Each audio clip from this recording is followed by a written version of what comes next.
Meet the editors. പമ്പൻ വാഗ്ദാനങ്ങളോ എന്നതാണ് ചോദ്യം.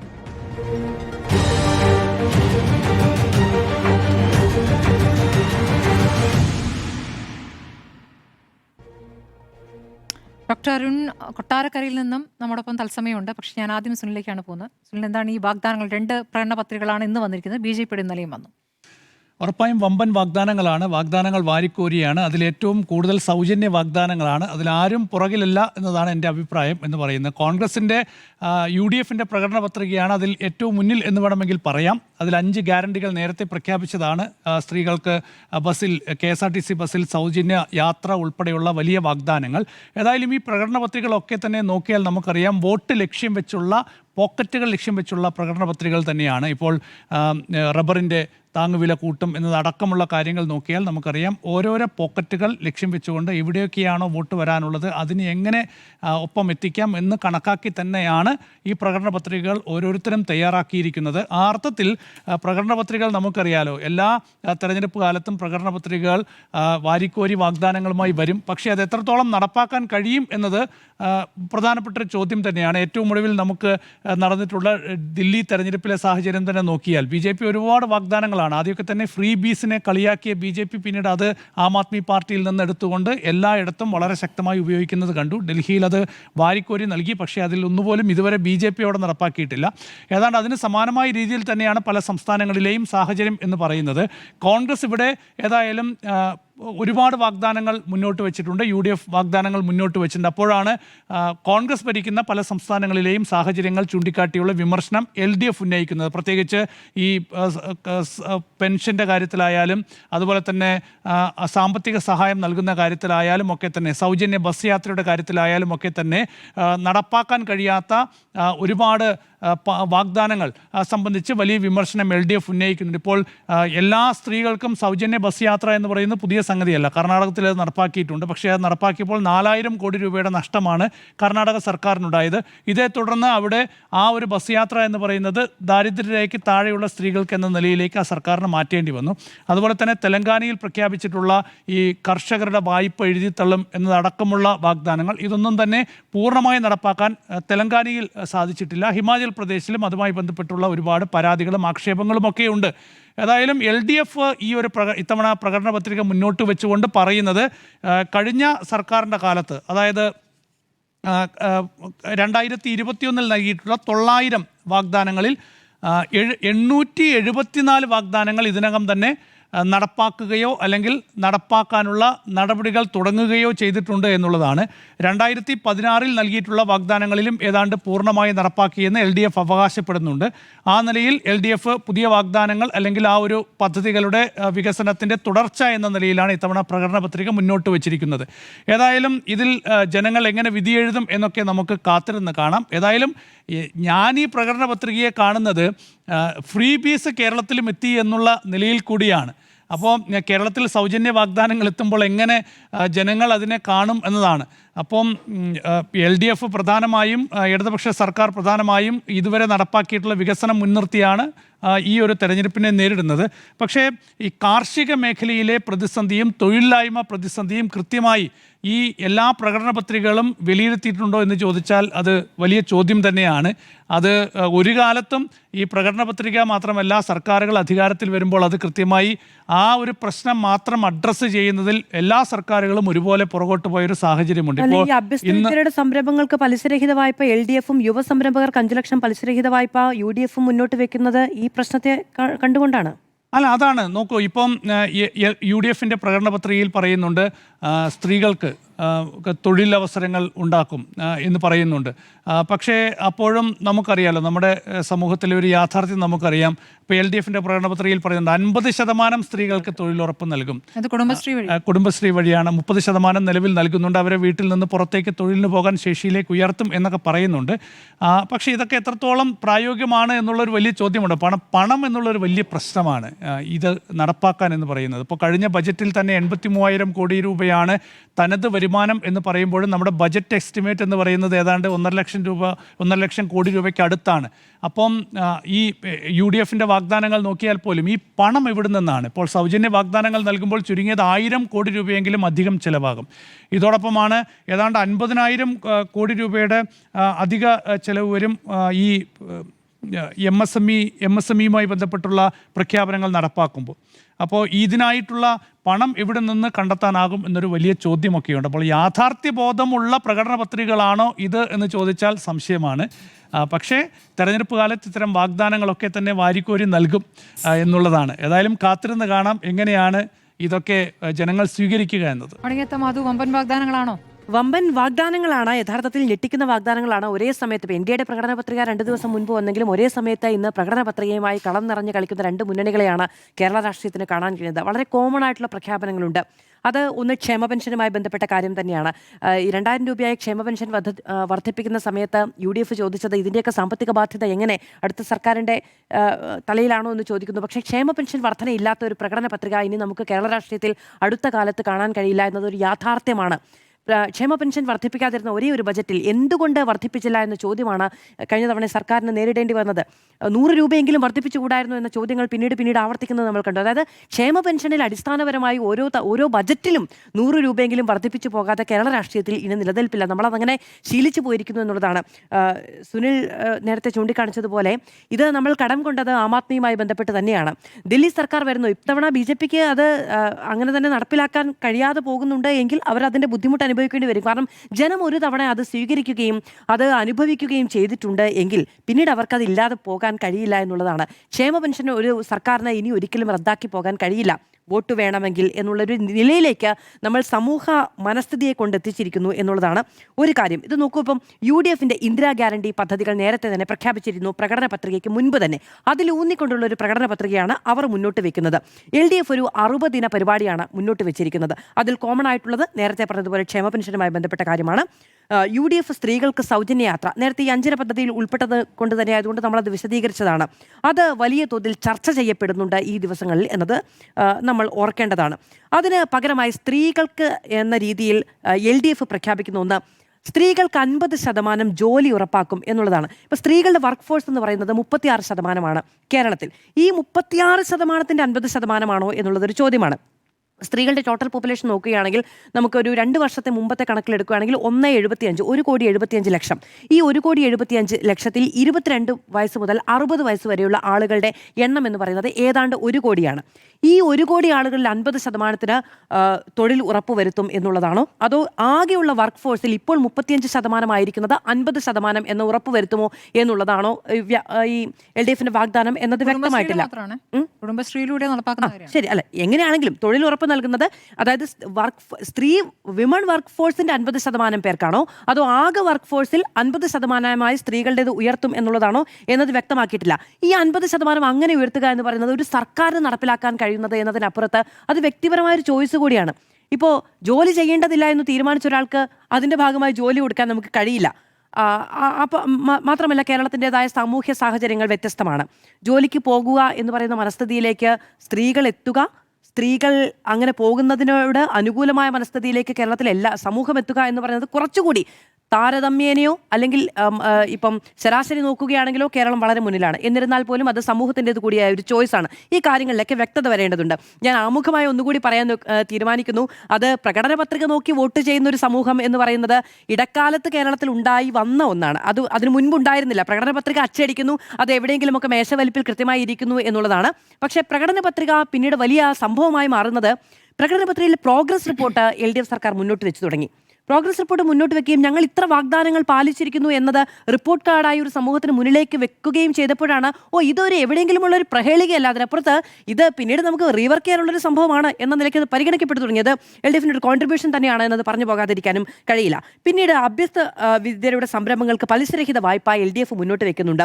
യുവ സംരംഭകർക്ക് 5 ലക്ഷം പലിശരഹിത വായ്പ UDF മുന്നോട്ട് വെക്കുന്നുണ്ട്. അത് 1-1 എന്ന നിലയ്ക്ക് നമുക്ക് പരിഗണിക്കാം. വിദ്യാർത്ഥിനികൾക്ക് മാസം 1000 രൂപ എന്നത് UDF മുന്നോട്ട് വെക്കുന്നുണ്ട്. നോക്കൂ, നമ്മുടെ ഒരു 5 ലക്ഷത്തോളം പേരാണ് ഒരു വർഷം 10ാം ക്ലാസ് പരീക്ഷയൊക്കെ എഴുതുന്നത്. അവർ തന്നെയാണ് ഈ ഓരോ വർഷവും മാറിപ്പോകുന്നത്. ഇവർക്കൊക്കെ അവരിൽ വിദ്യാർത്ഥികളുടെ ഒരു ശതമാനം, നമുക്ക് വിദ്യാർത്ഥിനികളാണ് കൂടുതൽ.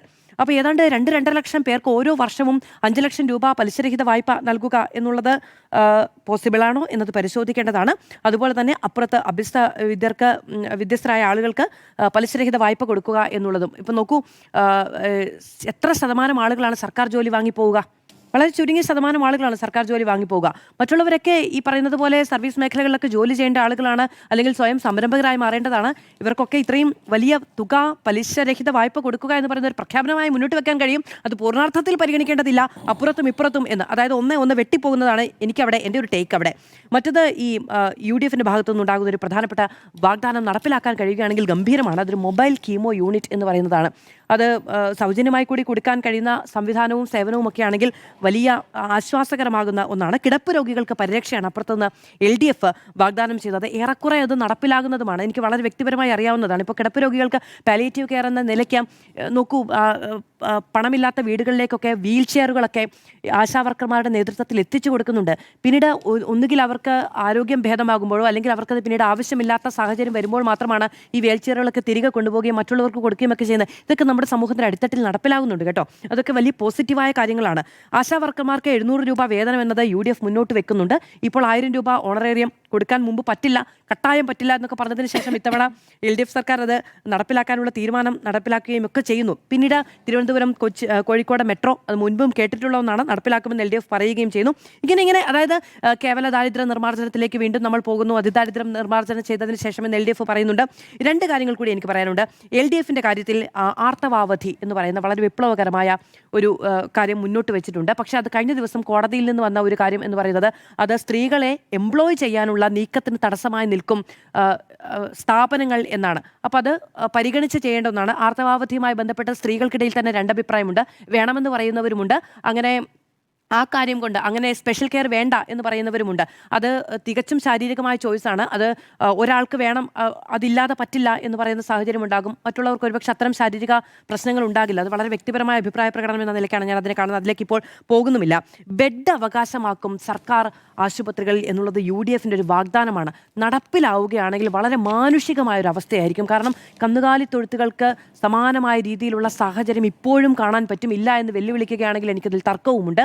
മെഡിക്കൽ കോളേജുകളൊന്നും ഇപ്പോഴും പര്യാപ്തമല്ല. മനുഷ്യന്മാർ തറയിൽ കിടക്കുന്ന, തുണി വിരിച്ചു കിടക്കുന്ന, ബെഡ് ഷെയർ ചെയ്യുന്ന സാഹചര്യങ്ങളൊക്കെ നമുക്ക് വാർഡുകളിൽ ഇപ്പോഴും കാണാൻ കഴിയും എന്നുള്ളതൊരു യാഥാർത്ഥ്യമാണ്.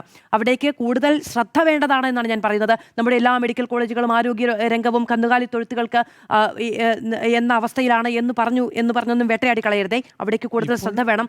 തിരുവനന്തപുരം മെഡിക്കൽ കോളേജുകളിലടക്കം താഴെ കിടക്കുന്ന രോഗികളുണ്ട്, ബെഡ് ഷെയർ ചെയ്യുന്നവരുണ്ട്, ഗുരുതരമായി പരിക്കേറ്റ അപകടങ്ങൾ കിട്ടുന്നില്ല. അപ്പൊ അവകാശമാകും എന്നുള്ളതാണ് അവരുടെ ഒരു വാഗ്ദാനം. അത് നടപ്പിലാവുകയാണെങ്കിൽ മാനുഷികമായ ഒരു പരിഗണനയായിരിക്കും എന്നാണ് ഞാൻ പറയുന്നത്. ഇനി നോക്കൂ, ഈ ഭവന പദ്ധതിയുമായി ബന്ധപ്പെട്ട് LDF അതായത് ഈ മത്സ്യമേഖലയിൽ കൂടുതൽ ഭവന പദ്ധതി പ്രഖ്യാപിച്ചിട്ടുണ്ട്. എൻ്റെ ചോദ്യം ഇതാണ്, അതായത് ലൈഫ് ഭവന പദ്ധതിയിലെ കീഴിലേക്ക് എല്ലാ മേഖലകളിൽ നിന്നുള്ള ഭവന നിർമ്മാണ പദ്ധതികൾ ക്രോഡീകരിച്ചുവല്ലോ. അതിനപ്പുറത്തേക്ക് ഭവന പദ്ധതി വീണ്ടും വികേന്ദ്രീകരിക്കാനുള്ള ലക്ഷ്യം, അതായത് ലൈഫ് ഫണ്ട് പിരിച്ചുവിടുമെന്നൊക്കെ കോൺഗ്രസ് പറഞ്ഞിരുന്നു. അപ്പോൾ ആ നിലയിലേക്ക് ഭവന പദ്ധതി വീണ്ടും വികേന്ദ്രീകരിക്കും എന്നുള്ളതാണോ ഈ പത്രികയുടെ പിൻപറ്റി മനസ്സിലാക്കേണ്ടത് എന്നൊരു ചോദ്യം എനിക്കുണ്ട്. പിന്നെ പ്രകടന പത്രിക അവിടെ ഇരിക്കുകയും പിന്നീട് അതിൽ ചർച്ചകൾ ഉണ്ടാവുകയും ചെയ്യുന്ന സാഹചര്യം ഉണ്ടെങ്കിൽ നമുക്ക് ആവുകയും ചെയ്യുമെന്നുള്ളതാണ്. ഇനി ഒരു കാര്യം നോക്കൂ, ഇപ്പോൾ ഈ സർക്കാർ സ്കൂളുകളുമായി ബന്ധപ്പെട്ട് 2011 UDFിൻ്റെ അവകാശവാദം ഉണ്ടായിരുന്നു ഹൈടെക് ആക്കുമെന്ന്. അത് LDFിൻ്റെ പ്രകടന പത്രികയിലും ഉണ്ടായിരുന്നു ഹൈടെക് ആക്കുമെന്ന്. പക്ഷേ ഈ 2016 അവസാനം, അതായത് LDF സർക്കാർ കയറുന്നതിന് മുൻപ് പൊതുവിദ്യാഭ്യാസ മേഖലയിൽ വലിയ അടച്ചുപൂട്ടൽ ഭീഷണി, ഏതാണ്ട് 40-40% സ്കൂളുകൾ അടച്ചുപൂട്ടൽ ഭീഷണി നേരിടുന്നു എന്ന വാർത്തകളുണ്ടായിരുന്നു. അപ്പോൾ അവിടെ നിന്ന് തൽക്കാലം നമ്മൾ മുന്നോട്ട് പോയിരിക്കുന്നു എന്ന് നമ്മൾ പരിഗണിക്കേണ്ടതാണ്. അപ്പോൾ ആ നിലയ്ക്ക് ഉള്ള മാറ്റം ഇവിടെ സംഭവിച്ചിട്ടുണ്ട്. അപ്പോൾ വിദ്യാഭ്യാസ മേഖലയിൽ ഇനി എന്താണ് ഈ 2 മുന്നണികളും മുന്നോട്ട് വെക്കുന്നത് എന്നുള്ളതൊരു ചോദ്യമാണ്. ഇനി ഏറ്റവും പ്രധാനപ്പെട്ട ഒരു കാര്യം സാമ്പത്തിക മേഖലയാണ്. നേരത്തെ സുനിൽ സാർ പറഞ്ഞതുപോലെ ഏതാണ്ട് 5 ലക്ഷം കോടിയോളം അടുത്തിരിക്കുന്നു, 4.87 എന്നാണ് ഞാൻ മനസ്സിലാക്കുന്നത് നമ്മുടെ ഒരു കടം എന്ന് പറയുന്നത്. അതിനെ പരിഗണിക്കാനും അതിന് പരിഹാരം കാണാനും കേരളത്തിൻ്റെ രൂപീകരണം മുതൽ ഓരോ സർക്കാരുകൾ മാറി മാറി വരുമ്പോഴും ഏതാണ്ട് 50% എന്ന നിലയ്ക്കാണ്, അല്ലെങ്കിൽ ഇരട്ടി എന്ന നിലയ്ക്കാണ് പൊതുകടം വർദ്ധിച്ചു വന്നുകൊണ്ടിരുന്നത്. അത് ഈ 2021 മുതൽ ഇങ്ങോട്ടുള്ള സർക്കാരിൻ്റെ കാലത്ത് മാത്രമാണ് ഏതാണ്ട് 1.5 ലക്ഷം കോടി മാത്രമാണ് വർദ്ധിച്ചത്. അത് ആ ഇരട്ടി എന്ന കണക്ക് വെച്ച് നോക്കുകയാണെങ്കിൽ അത് ഏതാണ്ട് 6 ലക്ഷം കോടിയിലേക്ക് വരേണ്ടതാണ്. ഏതാണ്ട് 4.87 കോടി മാത്രമേ വന്നിട്ടുള്ളൂ എന്നാണ് നിലവിലുള്ള കണക്കുകൾ പ്രകാരം സൂചിപ്പിക്കുന്നത്. അത് കൂടുതൽ ഇനിയിപ്പോൾ ഈ അടുത്ത ബജറ്റുമൊക്കെ ആയിട്ട് ബന്ധപ്പെട്ട് നമുക്കത് മനസ്സിലാക്കാൻ സാധിക്കുകയുള്ളൂ. എന്തായാലും ഈ നിലയ്ക്കുള്ള കടവർദ്ധനയുണ്ട്. അതിനൊരു പരിഹാരമുണ്ടാക്കാൻ ശ്രമിക്കേണ്ടതാണ്. കൂടുതൽ ഇപ്പം നോക്കൂ, റിവേഴ്സ് മൈഗ്രേഷൻ ഇവിടെ സംഭവിക്കുന്നുണ്ട് വിദ്യാർത്ഥികളുമായി ബന്ധപ്പെട്ട്. അതിൻ്റെ പ്രധാനപ്പെട്ട കാരണം എന്ന് പറയുന്നത് വിദേശ രാജ്യങ്ങൾ ഏതാണ്ട് അതിൻ്റെ ഒരു ഏറ്റവും ഒരു സാച്ചുറേഷൻ പോയിന്റിലേക്ക് എത്തിയിട്ടുണ്ട്. അവർക്ക് ഉൾക്കൊള്ളാൻ കഴിയുന്ന ഈ തൊഴിൽ മേഖലയിലേക്കും വിദ്യാഭ്യാസ മേഖലയിലേക്കും ഉൾക്കൊള്ളാൻ കഴിയുന്ന നമ്മുടേതുപോലെയുള്ള വികസ്വര രാജ്യങ്ങളിൽ നിന്നുള്ള ആളുകളുടെ എണ്ണം ഏതാണ്ട് അതിൻ്റെ ഒരു സാച്ചുറേഷനിലേക്ക് എത്തിയിട്ടുണ്ട്. സ്വാഭാവികമായും കൂടുതൽ ആളുകൾക്ക് അങ്ങോട്ട് പോകാൻ കഴിയില്ല. തൊഴിൽ സാധ്യതകൾ അവിടെ പരിമിതപ്പെടുമ്പോൾ തിരിച്ചു വരുന്ന ഒരു ട്രെൻഡ് കാണുന്നുണ്ട്. അത്തരത്തിലുള്ള ആളുകളെ അക്കോമഡേറ്റ് ചെയ്യുന്നതുമായി ബന്ധപ്പെട്ട് എന്തെങ്കിലും തരത്തിലുള്ള ഒരു കാഴ്ചപ്പാട് എനിക്ക് ഈ പ്രകടന പത്രികയിൽ കാണാൻ കഴിയുന്നില്ല എന്നുള്ളത് പ്രധാനമാണ്. ഈ വിദ്യാഭ്യാസ സ്ഥാപനങ്ങളുമായി ബന്ധപ്പെട്ട് കേരളത്തിൽ നിലവിൽ വളരെ പ്രതീക്ഷാനിർഭരമായ ഒരു സാഹചര്യമുണ്ട് എന്നത് പ്രധാനമാണ്. പക്ഷേ ഉന്നത വിദ്യാഭ്യാസ മേഖലയുമായി ബന്ധപ്പെട്ട് അതിൻ്റെ ക്വാളിറ്റിയുമായി ബന്ധപ്പെട്ട് വലിയ അവകാശവാദങ്ങളൊക്കെ ഉണ്ട്, ശരിയാണ്. പക്ഷേ പഠിക്കേണ്ടത് എവിടെയാണ് എന്ന് ഇന്നത്തെ കേരളത്തിലെ യുവാക്കളോട് ചോദിച്ചിട്ടുണ്ടെങ്കിൽ അവർക്ക് കേരളത്തിൽ പഠിക്കണം എന്ന് പറയുന്നവരെക്കാൾ കൂടുതൽ പുറത്തുപോയി പഠിക്കണം എന്ന് പറയുന്നവരാണ് കൂടുതൽ. അതൊന്ന് തൊഴിൽ സാധ്യതകൾ, മറ്റൊന്ന് AI അടക്കമുള്ള നവീന ശാസ്ത്രീയ മേഖലകൾ വളർന്നപ്പോൾ അതിനനുസരിച്ചുള്ള കോഴ്സുകളുടെ അഭാവം, അഫിലിയേഷനുമായി ബന്ധപ്പെട്ട പ്രശ്നങ്ങൾ. കേരളത്തിലെ തന്നെ വിവിധ പേരുകേട്ട കോളേജുകളൊക്കെ ഉണ്ട്, അഫിലിയേഷനുമായി ബന്ധപ്പെട്ട പ്രശ്നം 3-4 വർഷമായി അഭിമുഖീകരിക്കുന്നുണ്ട്. അപ്പോൾ ആ നിലയ്ക്കുള്ള പ്രശ്നങ്ങൾ പരിഹരിച്ച് ഉന്നത വിദ്യാഭ്യാസ മേഖലയിൽ കൂടുതൽ കേന്ദ്രീകരിക്കാനുള്ള അവസരമടക്കം ഈ പ്രകടന പത്രികയിലൊക്കെ മുന്നോട്ട് വെക്കണമെന്നുള്ള ആഗ്രഹം എനിക്കുണ്ട്. എന്തായാലും പക്ഷേ ഇതിൽ വലിയ ചർച്ചകൾ ഈ 6 ദിവസത്തിനുള്ളിൽ നടക്കുമെന്ന് ഞാൻ വിചാരിക്കുന്നില്ല. ഒരു പ്രകടന പത്രിക മുന്നോട്ട് വെക്കണമെങ്കിൽ ഇലക്ഷന്റെ തലേദിവസമല്ല അത് കൊണ്ടുപോയി വെക്കേണ്ടത്. അതിലൂന്നിയുള്ള ഒരു ചർച്ച ഇലക്ഷനിൽ വേണമെന്നുണ്ടായിരുന്നെങ്കിൽ അത് നേരത്തെ നോക്കണമായിരുന്നു എന്നാണ് എനിക്ക് മുന്നണികളോട് പറയാനുള്ളത്. ഡോക്ടർ അരുൺകുമാർ, വമ്പൻ വാഗ്ദാനങ്ങളാണോ? വാഗ്ദാനങ്ങൾ മാത്രമായിരിക്കുമോ എന്നുള്ളതാണ് ആശങ്ക. 3 മുന്നണികളുടെയും പ്രകടന പത്രികകൾ നമ്മളൊന്ന് വിശകലനം ചെയ്യുമ്പോഴാണ് അതിലെ ചില യാഥാർത്ഥ്യങ്ങൾ തിരിച്ചറിയുന്നത്. ഞാനത് മറ്റു രീതിയിലാണ് കാണാൻ ശ്രമിക്കുന്നത്. ഞാൻ ആദ്യം NDAയുടെ പ്രകടന പത്രികയുടെ കാര്യം പറയാം. അത് വളരെ പെട്ടെന്ന് നമുക്ക് ഒന്ന് വിശകലനം ചെയ്ത് അത് നമുക്ക് മാറ്റിവെക്കാം. പ്രിയപ്പെട്ട പ്രേക്ഷകർ ഓർമ്മിക്കുന്നുണ്ട്, ഒരുപക്ഷെ സ്മൃതിയും ഓർമ്മിക്കുന്നുണ്ടാവും. 2018 അന്ന് BJPയുടെ സംസ്ഥാന അധ്യക്ഷൻ PS ശ്രീധരൻപിള്ളയാണ്. PS ശ്രീധരൻപിള്ളയുടെ പത്രപ്രവർത്തകർ ഒരു ചോദ്യം ചോദിക്കുന്നുണ്ട്. പെട്രോളിൻ്റെ വില 50 രൂപയാക്കുമെന്ന് നിങ്ങളൊരു പ്രഖ്യാപനം നടത്തിയിരുന്നല്ലോ എന്ന് ചോദിക്കുന്നു. അപ്പോൾ അന്ന് PS ശ്രീധരൻപിള്ള പറഞ്ഞ മറുപടി എന്താണെന്നറിയോ? ആ മറുപടി ഇങ്ങനെയാണ്: തിരഞ്ഞെടുപ്പ് സമയത്ത് പറയുന്ന വാഗ്ദാനങ്ങൾ ആരെങ്കിലും കാര്യമായി എടുക്കുമോ? തിരഞ്ഞെടുപ്പിൽ ഉയർത്തുന്ന കാര്യങ്ങൾ യാഥാർത്ഥ്യവുമായി ബന്ധമില്ല. പ്രകടന പത്രികകൾ കോമഡിയല്ലേ എന്നാണ് 2018 അന്നത്തെ BJPയുടെ മുതിർന്ന നേതാവ് PS ശ്രീധരൻപിള്ള പറഞ്ഞ കാര്യമാണ്. NDAയുടെ പ്രകടന പത്രിക വായിക്കുമ്പോഴും നമുക്ക് അങ്ങനെ തന്നെ തോന്നും.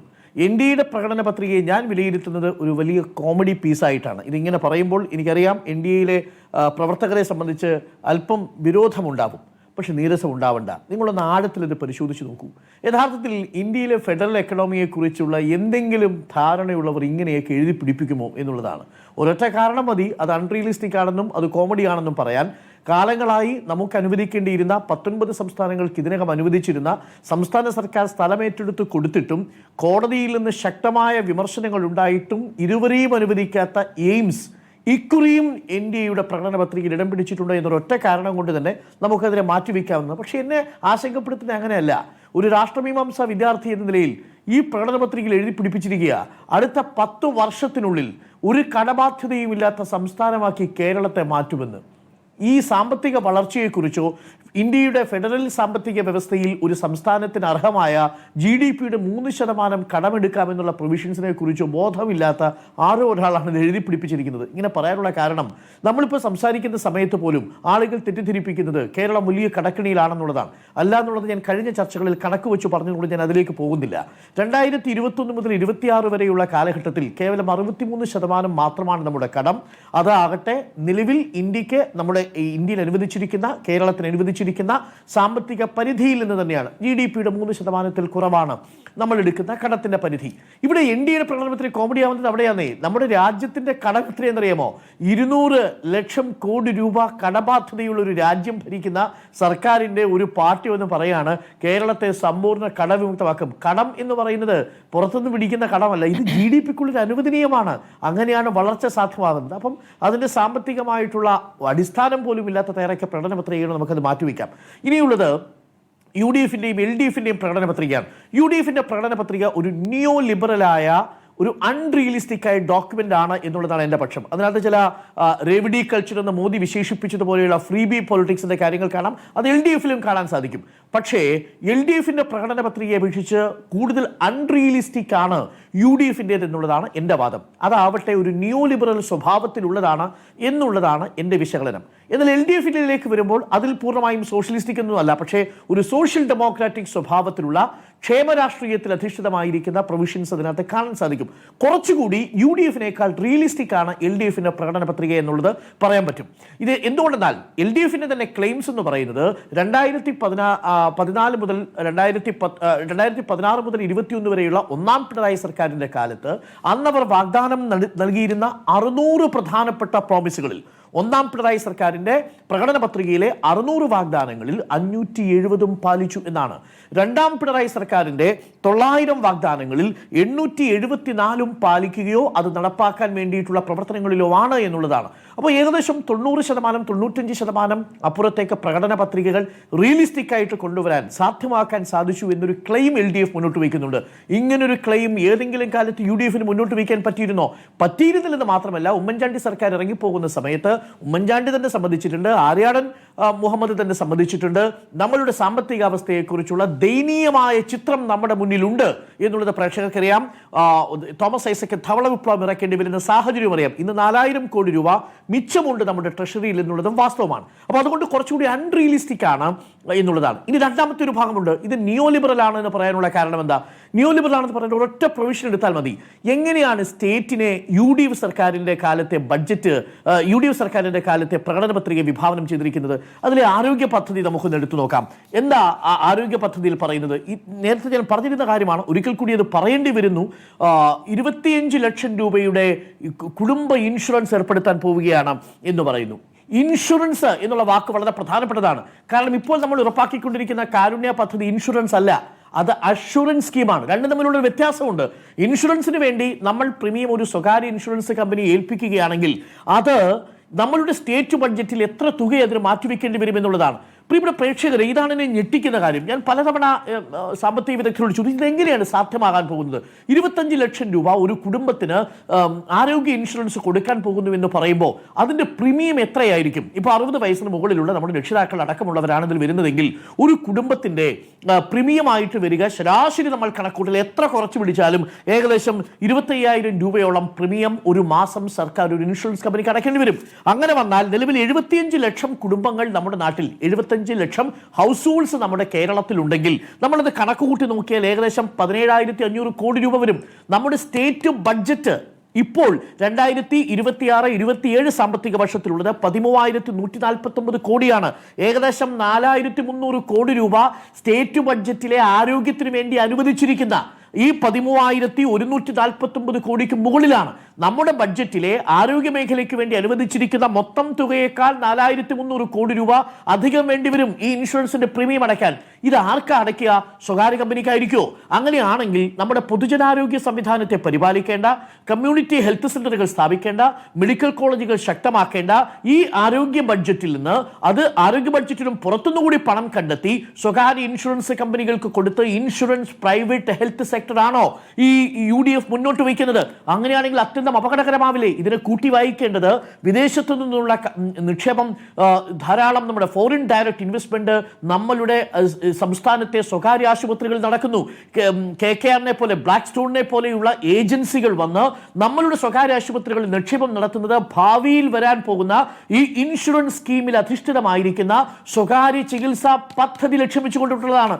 ഇതാണ് ഒരു പ്രധാനപ്പെട്ട ആശങ്ക. ഇത് നമ്മുടെ പൊതുജനാരോഗ്യ സംവിധാനത്തെ തകർത്ത് കളയുന്ന ഒന്നാണ് എന്നുള്ളതാണ് എൻ്റെ പക്ഷം. അതുകൊണ്ട് അതിൽ കൂടുതൽ വിശദീകരണം ആവശ്യമുണ്ട്. ഇത് ഒരു കാര്യം. രണ്ടാമത്തെ ഒരു കാര്യം കൂടി ഞാൻ പറയാം. നേരത്തെ മാധു ഒക്കെ പറഞ്ഞത് ഇനി LDF-ന്റെ കാര്യത്തിലേക്ക് വന്നാലോ, അവരതിന് പകരം കൊണ്ടുവരാൻ പോകുന്നത് എന്താ? പകരം കൊണ്ടുവരാൻ പോകുന്നത് കിടപ്പ് രോഗികൾക്ക് സമ്പൂർണ്ണ ചികിത്സ ഉറപ്പാക്കുന്ന സാർവത്രിക ആരോഗ്യ പരിരക്ഷ എന്ന സംവിധാനമാണ്. അത് കുറച്ചുകൂടി റിയലിസ്റ്റിക് ആണെന്നാണ് എൻ്റെ പക്ഷം. പക്ഷേ എന്നാൽ പോലും അടിസ്ഥാനമായി ആരോഗ്യ മേഖലയിൽ നീക്കിവെക്കേണ്ട തുക എത്രയാണ് എന്നുള്ളതിനെ കുറിച്ചൊക്കെ പറയണം. ഇതിൽ പോസിറ്റീവായി LDFിന്റെ കാര്യത്തിൽ ഞാൻ കാണുന്ന ഒരു കാര്യം, നേരത്തെ മാധു സംശയം പ്രകടിപ്പിച്ചു, എന്താണ് ഈ വനിതാ പങ്കാളിത്തം, തൊഴിൽ പങ്കാളിത്തം 50% എന്നുള്ളതാണ്. യഥാർത്ഥത്തിൽ മാധു എന്താണെന്ന് വെച്ചാൽ നമ്മുടെ രാജ്യത്ത് ഈ ഫീമെയിൽ ലേബർ പാർട്ടിസിപ്പേഷൻ എന്ന് പറയുന്നത് വളരെ കുറവായിരുന്നു. കഴിഞ്ഞ കാലങ്ങളായി രാജ്യത്തെ മൊത്തം ഫീമെയിൽ പാർട്ടിസിപ്പേഷൻ കൂടിയിട്ടുണ്ട്, പ്രത്യേകിച്ച് തൊഴിലുറപ്പ് പദ്ധതി വന്നതിന് ശേഷം. നമ്മുടെ സംസ്ഥാനത്തും അത് കുറവായിരുന്നു. എന്നാൽ LDF സർക്കാർ വന്നതിന് ശേഷം ഒരു വലിയ കുതിച്ചുചാട്ടം അവിടെയുണ്ടായി. ഏകദേശം 36% നമ്മുടെ ഫീമെയിൽ ലേബർ പാർട്ടിസിപ്പേഷൻ വന്നു എന്ന് പറഞ്ഞാൽ മൊത്തം തൊഴിലിടങ്ങളിൽ സ്ത്രീകൾ ഏകദേശം 36% വരുന്ന മേഖലയായിട്ട് മാറുന്നു. അത് കുടുംബശ്രീ അടക്കമുള്ള സ്വയം സംരംഭക പ്രസ്ഥാനങ്ങളൊക്കെ ഉണ്ട്. ഇപ്പോൾ അത് 50% എന്ന് പറയുമ്പോൾ ഫീമെയിൽ ലേബർ ഫോഴ്സ് പാർട്ടിസിപ്പേഷൻ 50% എന്നുള്ളത് വളരെ ക്രിയേറ്റീവ് ആയിട്ടുള്ള ഒരു ആശയമായിട്ടാണ് ഞാൻ മനസ്സിലാക്കുന്നത്. ഇത് ഒരു ഭാഗത്ത് നിൽക്കുന്ന ഒരു കാര്യം. ഇനി ഒരു കാര്യം കൂടി പറഞ്ഞ് ഞാൻ ഇത് അവസാനിപ്പിക്കാം. മറ്റ് സംസ്ഥാനങ്ങൾ കൂടി ഒന്ന് പരിശോധിച്ച് നോക്കൂ. ഇപ്പോൾ ഹിമാചൽ പ്രദേശിലും കർണാടകയിലും തെലങ്കാനയിലും അവർ നൽകിയ വാഗ്ദാനങ്ങളുടെ ഇപ്പോഴത്തെ അവസ്ഥ എന്താ ഈ 3 സംസ്ഥാനങ്ങളുടെ പ്രത്യേകത? ഈ 3 സംസ്ഥാനങ്ങളും ഭരിക്കുന്നതേ കോൺഗ്രസ് ആണെന്നേ. ഹിമാചൽ പ്രദേശിലെ കണക്ക് ഞാനൊന്ന് പരിശോധിച്ചു. ഹിമാചൽ പ്രദേശിലെ പ്രോമിസുകൾ അവർക്ക് നിറവേറ്റാൻ സാധിച്ചിട്ടുണ്ടോ? പാതി പോലും നിറവേറ്റാൻ സാധിച്ചിട്ടില്ലെന്ന് മാത്രമല്ല, ഇപ്പോൾ അവർ കടുത്ത സാമ്പത്തിക ഞെരുക്കത്തിലുമാണ്. മുഖ്യമന്ത്രിയുടെ ശമ്പളം 50% വെട്ടിക്കുറച്ചു, മന്ത്രിമാരുടെ ശമ്പളം 30% വെട്ടിക്കുറച്ചു, MLA-മാരുടെ ശമ്പളം 20% വെട്ടിക്കുറച്ചു, ഉദ്യോഗസ്ഥരുടെ ക്ലാസ് ഉദ്യോഗസ്ഥ ശമ്പളം 3% വെട്ടിക്കുറച്ചു. കാരണം കടുത്ത സാമ്പത്തിക പ്രതിസന്ധിയാണെന്ന് ഹിമാചൽ പ്രദേശിലെ സർക്കാർ പറയുന്നു. അതാണ് കോൺഗ്രസ് ഭരിക്കുന്ന ഹിമാചൽ പ്രദേശിലെ അവസ്ഥ. തെലങ്കാനയിലേക്ക് വന്നാലോ, അവിടെ ഖമ്മം പ്രദേശം ലക്ഷ്യമാക്കിക്കൊണ്ട് റിട്ടയർഡ് ഉദ്യോഗസ്ഥന്മാരുടെ പെൻഷൻ 22 മാസമായി കൊടുക്കുന്നില്ല. വലിയ രീതിയിലുള്ള പ്രതിഷേധം അവിടെ നടക്കുന്നു, നിരാഹാര സമരം നടക്കുന്നു. കർണാടകയിലേക്ക് വന്നാലോ, കേരളത്തിൽ നടപ്പിലാക്കുന്നത് പോലെ സൗജന്യ യാത്രാ പദ്ധതി നടപ്പിലാക്കി. ഇപ്പോൾ എത്രയാ കോടി? 4006 കോടി രൂപ സ്റ്റേറ്റ് ഗവൺമെന്റ് RTCക്ക് അങ്ങോട്ട് കൊടുക്കണം. ആ അവസ്ഥയിൽ എത്തി നിൽക്കുന്നു എന്നുള്ളതാണ് നമ്മുടെ മുന്നിൽ ഇരിക്കുന്ന യാഥാർത്ഥ്യം എന്നുള്ളത്. അതുകൊണ്ട് ഇത് അൺറിയലിസ്റ്റിക് ആണോ റിയലിസ്റ്റിക് ആണോ എന്ന കാര്യത്തിൽ എനിക്ക് സംശയമുണ്ട്. റേവഡി കൾച്ചറായി തെരഞ്ഞെടുപ്പ് പ്രകടന പത്രിക മാറ്റിയാൽ അതിനെ ഒരു പൊളിറ്റിക്കൽ ഡോക്യുമെന്റായി കാണാനാണ് എനിക്കിഷ്ടം. അങ്ങനെ നോക്കിയാൽ LDFിന്റെ പ്രകടന പത്രിക UDFിനെ അപേക്ഷിച്ച് കൂടുതൽ റിയലിസ്റ്റിക് ആണ്, കൂടുതൽ യാഥാർത്ഥ്യത്തോട് അടുത്ത് നിൽക്കുന്നതാണെന്നാണ് ഞാൻ മനസ്സിലാക്കാൻ ശ്രമിക്കുന്നത്. ഇതാണ് എനിക്ക് ഈ വിഷയത്തിലുള്ള ടേക്ക്. വമ്പൻ വാഗ്ദാനങ്ങളോ എന്ന ചോദ്യത്തിന് ഇപ്പോൾ എല്ലാ മുന്നണികളുടെയും വമ്പൻ വാഗ്ദാനങ്ങൾ തന്നെയാണ്. പക്ഷേ എത്രത്തോളം യാഥാർത്ഥ്യത്തോട് ചേർന്ന് നിൽക്കുന്നു? അതായത് ഇപ്പോൾ LDF 3ാം ഭരണം ലക്ഷ്യമിട്ട് പ്രകടന പത്രിക പുറത്തിറക്കുമ്പോൾ നേരത്തെ നടപ്പാക്കിയ പദ്ധതികളുടെ ഒരു തുടർച്ച എന്ന രൂപത്തിലാണ്. അപ്പോൾ ഈ പ്രോഗ്രസ് കാർഡ് മുന്നോട്ട് വയ്ക്കുന്നു എന്ന് പറയുമ്പോൾ ഞാൻ തന്നെ പരീക്ഷ എഴുതുന്നു, ഞാൻ തന്നെ എനിക്ക് പ്രോഗ്രസ് കാർഡ് മാർക്കും ഇടുന്നു, A+ ഇടുന്നു എന്ന രൂപത്തിലേക്ക് അത് എങ്ങനെ വിലയിരുത്താൻ കഴിയും എന്നുള്ളൊരു ചോദ്യമുണ്ട്. അത് ഒരു സെൽഫ് അസസ്മെന്റ് എന്ന രീതിക്കാണ് അത് അവകാശപ്പെടുന്നതെങ്കിൽ കുഴപ്പമില്ലായിരുന്നു. ഒരു പ്രോഗ്രസ് കാർഡ് എന്ന രൂപത്തിൽ അത് അവതരിപ്പിക്കുന്നു. അതിൽ തന്നെ കണക്കുകളുമായി ബന്ധപ്പെട്ടും എനിക്ക് സംശയമുണ്ട്. ഈ പറഞ്ഞ മാതിരി 600 എണ്ണത്തിൽ 590 എണ്ണം നടപ്പാക്കി എന്ന് പറയുന്നതിൽ എത്രത്തോളം യാഥാർത്ഥ്യവുമായി ചേർന്ന് നിൽക്കുന്നു എന്നുള്ള ചില ഉദാഹരണങ്ങൾ സഹിതം ഞാൻ സംശയം പ്രകടിപ്പിക്കുകയാണ്. അപ്പോൾ പ്രകടന പത്രികയിലെ പ്രധാനപ്പെട്ട LDFിന്റെ വാഗ്ദാനം ഒരു ദാരിദ്ര്യ നിർമ്മാർജ്ജനവും സാമൂഹ്യക്ഷേമം തന്നെയാണ്. രണ്ടു കൂട്ടരും സാമൂഹ്യക്ഷേമത്തിൽ ഊന്നുന്നു എന്നുള്ളതാണ്. സാമൂഹ്യക്ഷേമം ഒരു പ്രധാനപ്പെട്ട വിഷയം തന്നെയാണെന്നുള്ള കാര്യത്തിൽ തർക്കമില്ല. കേവല ദാരിദ്ര്യം ഇല്ലാതാക്കും എന്നുള്ളതാണ്. അതിദരിദ്രരെ ഇല്ലാതാക്കും എന്നതിൽ നിന്നും കേവല ദാരിദ്ര്യം ഇല്ലാതാക്കും എന്നുള്ളതാണ് LDF മുന്നോട്ട് വയ്ക്കുന്ന ഒരു പ്രധാനപ്പെട്ട കാര്യം. അതോടൊപ്പം തന്നെ എല്ലാ ക്ഷേമ പെൻഷനുകളും 3000 രൂപയാക്കുന്നു. 2 കൂട്ടരും ആക്കിയിട്ടുണ്ട്. ഇനി കിടപ്പ് രോഗികൾക്ക് സമ്പൂർണ്ണ പരിരക്ഷ ഉറപ്പാക്കുമെന്ന് പറയുന്നു. മുതിർന്ന പൗരന്മാർക്കായി ആഗോള മാതൃകയിലുള്ള പരിരക്ഷാ പദ്ധതികൾ, തൊഴിലും വിദ്യാഭ്യാസവും എന്ന കാര്യത്തിൽ പറയുമ്പോൾ ഇവിടെ പഠിച്ചാൽ ഇവിടെ ജോലി ഉറപ്പ് എന്നുള്ളതാണ്. അതിൽ ചില പ്രശ്നങ്ങളുണ്ട്. ഇപ്പോൾ പഠനം പൂർത്തിയാക്കുന്ന എല്ലാ വിദ്യാർത്ഥികൾക്കും ക്യാമ്പസ് പ്ലേസ്മെന്റ് ഉറപ്പാക്കും എന്നുള്ളതാണ്. അപ്പോൾ ഈ കണക്കുകളിലേക്ക് നമ്മൾ നോക്കിയാൽ ഇവിടെ നിന്നും എത്രത്തോളം പുറത്തേക്ക് വിദ്യാർത്ഥികൾ പോയി എന്നുള്ളതാണ്. നോർക്കോ റൂട്ട്സിന്റെ കണക്ക് പ്രകാരം കേരളത്തിൽ നിന്നും GCC ഇതര രാജ്യങ്ങളിലേക്ക് സ്ത്രീ കുടിയേറ്റം, അതായത് വിദ്യാർത്ഥിനികളുടെ കുടിയേറ്റം, സ്ത്രീ കുടിയേറ്റം നോക്കുമ്പോൾ അത് വലിയ കണക്കാണ് കേട്ടോ. 2018 അത് 15.8 ആയിരുന്നെങ്കിൽ സ്ത്രീ കുടിയേറ്റം ജോലിക്കായി പോയത്, അത് 2026 ആകുമ്പോഴേക്കും 40.5 ഉയരുകയാണ്. ഇനി ബിരുദമോ അതിലധികമോ യോഗ്യതയുള്ള സ്ത്രീകളും വിദ്യാർത്ഥികളും അതിൻ്റെ പോക്ക് 61.5% സ്ത്രീകൾ ജോലിക്കായി പോകുന്നു. വിദ്യാർത്ഥികൾ പോകുന്നത് 26.6%. വിദ്യാഭ്യാസത്തിനായി വിദ്യാർത്ഥികൾ പോകുന്നത് 45.60% ഉയർന്നു എന്നുള്ളതാണ്. അതായത് 2.5 ലക്ഷം വിദ്യാർത്ഥികൾ പുറത്ത് പഠിക്കാൻ പോയിരിക്കുന്നു. ഇവിടെ ഈ വിദേശ സർവകലാശാലകൾ ഇവിടെ തുടങ്ങാൻ പോകുന്നു എന്ന വിഷയമൊക്കെ വന്നപ്പോൾ വന്നിട്ടുള്ള ഒരു കണക്കാണ്. അത് 2.5 ലക്ഷം വിദ്യാർത്ഥികൾ പോകുന്നു. അതിൽ തന്നെ കുടിയേറ്റക്കാർ ഏറ്റവും കൂടുതൽ ഉണ്ടായിരിക്കുന്നത് ഏതൊക്കെ ജില്ലകളാണ് എന്ന അടക്കമുള്ള കണക്കുകൾ വരുന്നുണ്ട്. 43,900 30 വിദ്യാർത്ഥികൾ തിരുവനന്തപുരത്തു നിന്നും, തൃശ്ശൂരിൽ നിന്നും 35,703, കോട്ടയത്തു നിന്നും 32,818 ഇങ്ങനെയൊക്കെ കണക്കുകൾ വരുന്നുണ്ട്. അപ്പോൾ ഏറ്റവും അധികം വിദ്യാർത്ഥികൾ ഇവിടെ നിന്നും പോകുന്നു എന്നുള്ളതാണ്. ഇനി ഗൾഫ് പണം നമുക്ക് ഏറ്റവും പ്രധാനപ്പെട്ട ഒരു വരുമാന മാർഗമായി പറയുന്നുണ്ടല്ലോ. പക്ഷേ അത് ഏറ്റവും അധികം ലഭിച്ചിരുന്ന സംസ്ഥാനം എന്നുള്ള ക്രെഡിറ്റ് നമുക്ക് നഷ്ടപ്പെട്ടിട്ട് വർഷങ്ങളായിരിക്കുന്നു എന്നുള്ളതാണ്. ഇപ്പോൾ കേരളത്തിന് മുകളിൽ മഹാരാഷ്ട്ര എത്തിയിരിക്കുന്നതാണ്. ഗൾഫ് പണം ഏറ്റവും അധികം കൊണ്ടുവരുന്നത് മഹാരാഷ്ട്രയാണ്, കേരളം അതിന് താഴെ വരുന്നുള്ളൂ എന്നുള്ളതാണ്. അപ്പോൾ മൈഗ്രേഷൻ സർവേയിൽ കേരളത്തിലുള്ള കുടിയേറ്റം വലിയ രൂപത്തിൽ വർദ്ധിച്ചിരുന്നു, 22 ലക്ഷമായിട്ടുള്ള. അപ്പോൾ ഈ കണക്ക് അവിടെ നിൽക്കുമ്പോഴാണ് ഒരു പ്രശ്നം നിൽക്കുന്നത്. ഇനി ഈ പറയുന്ന ഈ രണ്ടും നമ്മൾ താരതമ്യം ചെയ്യുമ്പോൾ കുറച്ചുകൂടി കാലിക പ്രശ്നങ്ങളെ ഉൾക്കൊള്ളുന്ന വ്യത്യസ്തമായ ചില കാര്യങ്ങളുള്ള ഒരു പ്രകടന പത്രിക UDF-നേതാണെന്നാണ് ഞാൻ മനസ്സിലാക്കുന്നത്. അതിൽ ചില കാര്യങ്ങളുണ്ട്. ഇപ്പോൾ സുമംഗലി കല്യാണ മണ്ഡപം, അതായത് കല്യാണം നടത്താൻ സാധാരണ ഇപ്പോൾ വീടുകളിൽ കല്യാണം നടത്തൽ ഇപ്പോൾ നടക്കുന്നില്ല. അപ്പോൾ വലിയ കല്യാണ മണ്ഡപങ്ങളെ ആശ്രയിക്കേണ്ടി വരുന്നു. അപ്പോൾ സാധാരണക്കാരായ പാവപ്പെട്ട കുടുംബങ്ങൾക്ക് ആ രീതിയിൽ കല്യാണങ്ങൾ നടത്താൻ ഈ കല്യാണ മണ്ഡപം നൽകുന്നു എന്നുള്ളതാണ്. അത് ഒരു പ്രധാനപ്പെട്ട ഒരു കാര്യമായി തോന്നുന്നു. കിടപ്പിലായ രോഗികൾക്ക് പരസഹായമുള്ള നൽകുന്നു. അത് പ്രാദേശിക തലത്തിലൊരു കർമ്മസേനയും ഒപ്പം കിട്ടുന്ന ഒരു പെൻഷൻ കൂടാതെ ഈ കിടപ്പിലായ രോഗികൾക്ക് മറ്റൊരു പെൻഷൻ കൂടി എന്നുള്ളതാണ്. പിന്നെ സ്വന്തമായി ടാക്സി ഓടിക്കുന്നവർക്ക് ഇന്ധന സബ്സിഡി നൽകുന്നു എന്നുള്ളതാണ്. പിന്നെ ഈ വികസനവുമായി ബന്ധപ്പെട്ട സമുദ്ര പദ്ധതി അടക്കം കുറേ പദ്ധതികൾ പറയുന്നു. അതേസമയം ഈ കേരള ബാങ്കുമായി ബന്ധപ്പെട്ടൊക്കെ വലിയ വിമർശനങ്ങൾ പറയുമ്പോഴും അത് പിരിച്ചുവിടുമെന്നുള്ള വാചകമൊന്നും ഈ പത്രികയിലില്ല, പ്രകടന പത്രികയിലില്ല എന്ന് പ്രത്യേകം ശ്രദ്ധിക്കണം. അത് പഠിച്ച് 3 വായ്പാ മേഖലയിലെ വായ്പ ആലോചിക്കും എന്ന് മാത്രമാണ് പറയുന്നത്. ഇനി ഏറ്റവും ഒരു പ്രധാനപ്പെട്ട ഒരു കാര്യമായി തോന്നുന്നത് യൂണിവേഴ്സിറ്റികൾ. ഇപ്പോൾ 3 യൂണിവേഴ്സിറ്റിയാണ് LDF വാഗ്ദാനം ചെയ്യുന്നതാണ് ഞാൻ മനസ്സിലാക്കുന്നത്. അതെ, LDF സർവകലാശാലയിൽ 2 പുതിയ സർവകലാശാലകളെക്കുറിച്ചാണ് പരാമർശിക്കുന്നത്. അതിൽ Kerala university for skill development and entrepreneurship, നൈപുണ്യ വികസനത്തിനും സംരംഭ പരിശീലനത്തിനുമായി PPP മാതൃകയിൽ. അടുത്തത് AI പഠിപ്പിക്കാനുള്ള സർവകലാശാലയാണ്. അടുത്തൊരു സ്പോർട്സ് സർവകലാശാലയാണ്. പിന്നെ വേറൊരു കാര്യം ഇതിൽ പറയുന്നത് ബ്ലൂ എക്കോണമിയുമായി ബന്ധപ്പെട്ടുള്ള നിലപാടാണ്. ബ്ലൂ എക്കോണമിയുമായി ബന്ധപ്പെട്ട് ബ്ലൂ എക്കോണമി നയത്തെ എതിർക്കും എന്നാണ് ഇവിടെ പറയുന്നത്. പക്ഷേ കഴിഞ്ഞ ബജറ്റിൽ ബ്ലൂ എക്കോണമിയുമായി ബന്ധപ്പെട്ട് നടപ്പാക്കാൻ പോകുന്ന കാര്യങ്ങൾ വിശദീകരിച്ചിരുന്നു. അതിനുശേഷം കേന്ദ്ര സർക്കാരുമായി ചേർന്ന് ഇവിടെ ഒരു വലിയ ഒരു കോൺക്ലേവ് നടത്തിയിട്ടുണ്ട് വിഴിഞ്ഞത്ത്. ആ കോൺക്ലേവ് നടത്തുകയും ചെയ്തു. കേന്ദ്രമന്ത്രിമാരടക്കം വരികയും ചെയ്തു. മുഖ്യമന്ത്രിയൊക്കെ പങ്കെടുത്ത് മുഖ്യമന്ത്രി ഉദ്ഘാടനം ചെയ്ത പരിപാടിയാണ്. ഇപ്പോൾ പറയുന്നത് ബ്ലൂ എക്കോണമി എതിർക്കുമെന്ന്, അതായത് കടലിൻ്റെ മക്കൾക്കാണ് കടൽ എന്ന രൂപത്തിൽ അത് പറയുന്നു. ബ്ലൂ എക്കോണമിയുമായി ബന്ധപ്പെട്ട ഒരു വിശദമായ പഠനം നടത്തേണ്ടത്, അത് പൂർണ്ണമായും തള്ളിക്കളയേണ്ടതാണ് എന്ന അഭിപ്രായമൊന്നും എനിക്കില്ല. പക്ഷേ ഈ പറയുന്ന ഒരു കോൺട്രാഡിക്ടറി ആയ കാര്യങ്ങൾ ഈ കാര്യങ്ങളിൽ വരുന്നു എന്നുള്ളതാണ്. അതിനെ എതിർക്കും എന്ന രൂപത്തിലാണ് ഇപ്പോൾ ഈ പ്രകടന പത്രികയിൽ പറയുന്നത് എന്നുള്ളതാണ്. ഇനി ഈ പറയുന്ന എപ്പോഴും പറയുന്ന ഒരു കാര്യമാണല്ലോ ഈ KSRTC-യുമായി ബന്ധപ്പെട്ട് 10 വർഷമായി നിയമനമേ നടന്നിട്ടില്ല എന്നൊരു യാഥാർത്ഥ്യമുണ്ട്. ലാഭത്തിലാക്കി എന്ന് പറയുമ്പോൾ 10 വർഷം നിയമനമേ നടന്നിട്ടില്ല. KSRTC-യിൽ ഒരു തരത്തിലൊരു ഈ സ്വിഫ്റ്റ് വന്നതോടുകൂടി ഒരു തരത്തിലുള്ള സ്വകാര്യവൽക്കരണമാണ് നടന്നിട്ടുള്ളത്. പ്രൈവറ്റ് കമ്പനിയെ പോലെ തന്നെ PSC നിയമനമല്ലാതെ കരാറിൽ ആളെ എടുക്കുകയും വേണ്ടപ്പോൾ ഉപയോഗിച്ച് അതിനുശേഷം അവരെ ഒഴിവാക്കുകയൊക്കെ ചെയ്യുന്ന രീതിയാണ്. അപ്പോൾ അത് സ്ഥിര നിയമനങ്ങൾ ഒഴിവാക്കുന്നു എന്നുള്ളതാണ്. ഇപ്പോൾ PSC വഴി ഏറ്റവും അധികം ജോലി ലഭിക്കുന്നു എന്നൊക്കെ പറയുമ്പോൾ ഈ പറയുന്നത് അതിൽ കൃത്യമായ കണക്കുകളല്ല PSC-യുമായി ബന്ധപ്പെട്ട് വരുന്നത് എന്നുള്ളതാണ്. PSC-യിൽ ഈ അഡ്വൈസ് മെമ്മോ അയച്ചവരുടെ കണക്ക് മാത്രമാണ് അവതരിപ്പിക്കപ്പെടുന്നത്. PSC-യുമായി ബന്ധപ്പെട്ട സമരങ്ങൾ നമ്മൾ മുന്നോട്ട് കണ്ടിട്ടുള്ളതാണ്. അപ്പോൾ അതൊക്കെ യാഥാർത്ഥ്യമായി എത്രത്തോളം ചേർന്ന് നിൽക്കുന്നു. ഇനി ഈ ആശാവർക്കർമാരുടെ കാര്യം, 2021 ആശാവർക്കർമാർക്ക് 700 രൂപ, ആശാവർക്കർമാരടക്കം തൊഴിലാളികൾക്ക് 700 രൂപ ദിവസ കൂലി വാഗ്ദാനം നൽകിയിരുന്നു. അതിപ്പോഴും 300-ലാണ് നിൽക്കുന്നത്.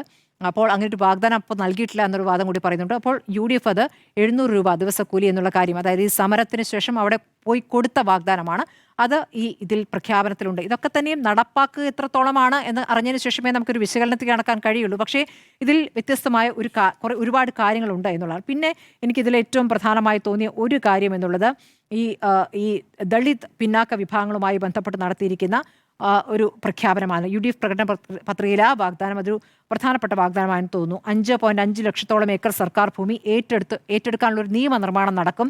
നിയമാനുസൃതമായി ദളിത്, ആദിവാസി, മറ്റ് ഭൂരഹിതർക്ക് അത് വിതരണം ചെയ്യുമെന്ന് പറയുന്നു. വയനാട്ടിൽ ട്രൈബൽ യൂണിവേഴ്സിറ്റി സ്ഥാപിക്കുമെന്ന് പറയുന്നുണ്ട്. രോഹിത് വെമുല ആക്ട് നടപ്പാക്കുമെന്ന് പറയുന്നു.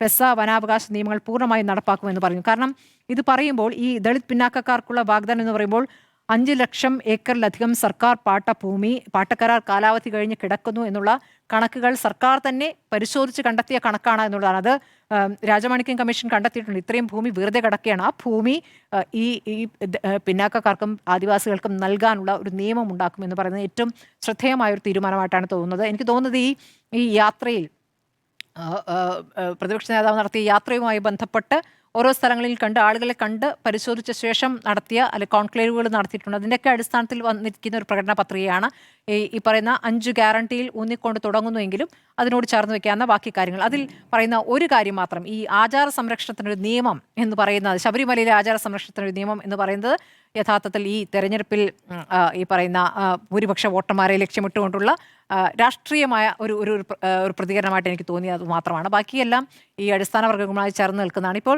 എല്ലാ വാഗ്ദാനങ്ങളും നടപ്പാക്കിയിട്ടില്ലെങ്കിലും ഈ പരിശോധന, ഈ LDF നടത്തുന്ന ഒരു പരിശോധന, അത് വളരെ പോസിറ്റീവായ കാര്യമാണ്. പക്ഷേ അതിനൊരു പ്രോഗ്രസ് റിപ്പോർട്ട് എന്ന രൂപത്തിലാണോ അതിന് പേരിടേണ്ടത് എന്നൊരു ചോദ്യമുണ്ട്. അതിൽ തന്നെ ഈ പറയുന്ന ഇത്രയും നടപ്പാക്കി എന്ന് പറയുന്നതിൽ പലതും നടപ്പായിട്ടില്ല എന്നൊരു യാഥാർത്ഥ്യം കൂടിയാണ് ഞാൻ ചൂണ്ടിക്കാണിക്കാൻ. ശബരിമല മാസ്റ്റർ പ്ലാൻ LDF വാഗ്ദാനം. അതെ വാഗ്ദാനം ചെയ്തിട്ടുണ്ട്. ഈ 3000 രൂപ ക്ഷേമ പെൻഷനിൽ 2 കൂട്ടരും ഒരുപോലെ തന്നെ പറയുന്നു. അപ്പോഴും 2500 ആയിരുന്നു വാഗ്ദാനം, നടപ്പാക്കാതെയാണ് ഈ 3000ലേക്ക് കടന്നത് എന്നൊരു കാര്യം കൂടി അവിടെ നിൽക്കുന്നുണ്ട്. അപ്പോൾ ഏതായാലും വമ്പൻ വാഗ്ദാനങ്ങളാണ്. എത്രത്തോളം നടപ്പാകുന്നു എന്നുള്ളതാണ് ഏറ്റവും പ്രധാനപ്പെട്ട വിഷയം. നമ്മൾ 4 പേരും ഒരു സംശയം സ്മൃതി, ഞാനൊന്നും ഇടപെട്ടോട്ടെ. ഒറ്റ കാര്യം ഞാൻ പെട്ടെന്ന് അവസാനിപ്പിച്ചോളാം. 2021 UDFന്റെ പ്രകടന പത്രികയിലെ പെൻഷൻ വാഗ്ദാനം എത്രയായിരുന്നു എന്ന് സ്മൃതി ഓർമ്മിക്കുന്നുണ്ടോ? UDF പിന്നെ അധികാരത്തിൽ വന്നില്ലല്ലോ. UDF അധികാരത്തിൽ വന്നില്ല. 2021 നടപ്പാക്കാത്തതിനെ കുറിച്ചല്ലേ നമ്മൾ സംസാരിക്കുക. ഇനി വരാനിരിക്കുന്ന 2021 വരാതിരുന്നതിന് ശേഷം 2021 6000 രൂപയാണ് അന്ന് രാഹുൽ ഗാന്ധി പ്രഖ്യാപിച്ചത്. 72,000 രൂപ കൊടുക്കുമെന്ന് പ്രഖ്യാപിച്ചു അല്ലേ? അധികാരത്തിൽ വന്നില്ല UDF. അത് ജനങ്ങൾ വിശ്വസിച്ചില്ല. ഇവർ പറയുന്നത് ഇത് നടപ്പാക്കാൻ പോകുന്നില്ല എന്ന് ജനങ്ങൾക്ക് മനസ്സിലായി. അന്ന് UDFനെ അധികാരത്തിലേറ്റിയില്ല. അന്ന് 6000 രൂപ വാഗ്ദാനം ചെയ്ത UDF എന്തുകൊണ്ടായിരിക്കും ഇത്തവണ 3000 രൂപയാക്കി ചുരുക്കിയത്? എനിക്കതിന്റെ ലോജിക്ക് എത്ര ആലോചന പിടികിട്ടുന്നില്ല കേട്ടോ.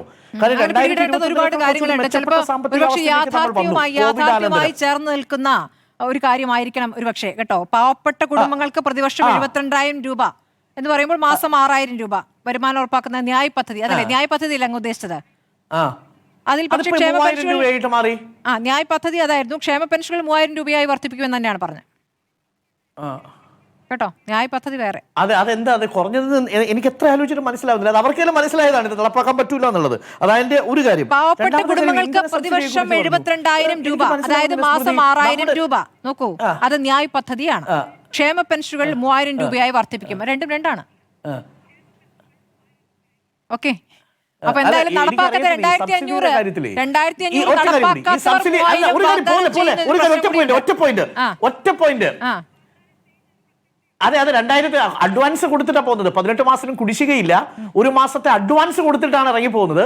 UDFന്റെ കാലത്ത് പല പെൻഷനുകളും, എല്ലാം അല്ലെങ്കിലും പല പെൻഷനുകളും 18 മാസത്തെ കുടിശ്ശിക ഉണ്ടായിരുന്നു. അതവിടെ നിൽക്കട്ടെ. ഒറ്റ കാര്യം, ഈ ഇന്ധനത്തിന്റെ സബ്സിഡി എടുത്തു കളഞ്ഞത് ആരാണ്? കോൺഗ്രസ് സർക്കാരല്ലേ കേന്ദ്രത്തിൽ?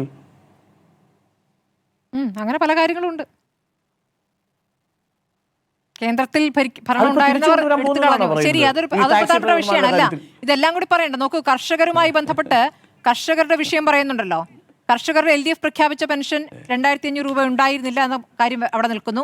ഇപ്പോൾ അത് 2500 നിൽക്കുന്നു. LDF സംഭരണ വില 35 രൂപയാക്കുമെന്നാണ് നേരത്തെ പറഞ്ഞിരുന്നത് അല്ലേ? അപ്പോൾ 28 രൂപയിൽ നിന്ന് വെറും 2 രൂപയാണ് ഇതുവരെ കൂടിയിട്ടുള്ളത്. 5 വർഷം കൊണ്ട് 2 രൂപയാണ് കൂടിയത്. അങ്ങനെ ഒരുപാട് കണക്കുകളുണ്ടെന്നേ. അപ്പൊ അതിലേക്ക് പോയി കഴിഞ്ഞാൽ നമ്മുടെ സമയം പോകും. അപ്പൊ വമ്പൻ വാഗ്ദാനങ്ങൾ മാത്രമായി നിൽക്കാതിരിക്കട്ടെ. 4 പേരും വമ്പൻ വാഗ്ദാനങ്ങളാണെന്ന് അഭിപ്രായപ്പെടും.